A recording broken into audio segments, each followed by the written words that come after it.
C'est un déplacement qui s'inscrit dans le plan stratégique pour l'attractivité. L'un des axes prioritaires est de coordonner en partenariat avec les acteurs publics et privés l'ensemble des actions destinées à représenter les intérêts de la principauté en dehors de ses frontières. C'est, quelque part, de présenter la principauté à des investisseurs, à des entrepreneurs, à des professionnels comme les fiscalistes, les banquiers, qui peuvent nous apporter les résidents, les investisseurs, les fonds d'investissement que nous souhaitons en principauté. Le Royaume-Uni est un endroit stratégique pour Monaco, 3000 résidents, une place financière exceptionnelle, des talents. Et donc l'objectif aujourd'hui, c'est de venir en équipe, sous l'égide de l'attractivité, quelque part, préparer les revenus de demain, attirer les talents d'aujourd'hui et de demain, avoir les résidents et les investisseurs que nous souhaitons pour la principauté, pour continuer son développement, car Monaco, quelque part, se développe grâce à ses talents du monde entier qui nous choisissent.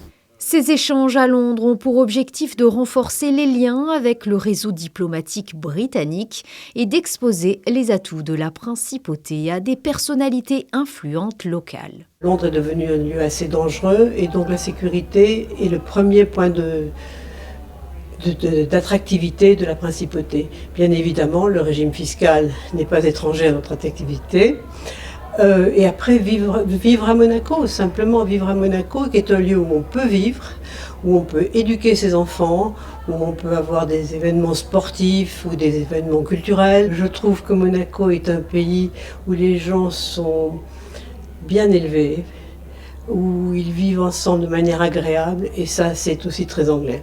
Durant ces 2 jours, le délégué interministériel, son équipe et l'ensemble des partenaires ont pu échanger avec une quarantaine d'entrepreneurs, investisseurs et experts juridiques et fiscaux de la place londonienne, désireux de développer une relation avec la principauté. Le premier bilan, c'est déjà le fait que nous ayons une task force monégasque qui vienne avec les banques, avec les sociétés juridiques et qui viennent dire l'installation à Monaco, c'est quelque chose de tangible, c'est quelque chose de sûr et c'est quelque chose qui peut intéresser les Anglais.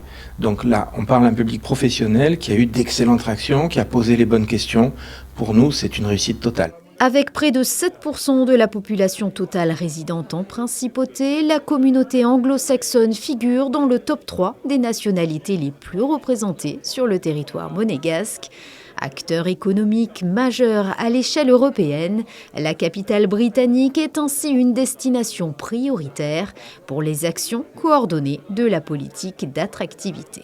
Ça pourrait justement rajouter de l'expertise à la place financière monégasque. Il y a de la place notamment dans le private equity, comme on en a parlé ce matin lors de la conférence à l'ambassade.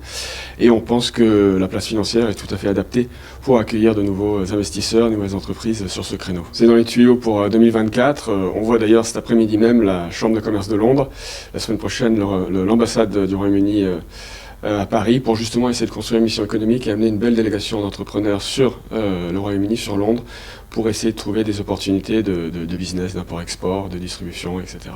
Avec une quarantaine d'investisseurs, entrepreneurs, family office rencontrés à Londres, 4 à 5 sont déjà dans un processus actif afin de s'installer en principauté.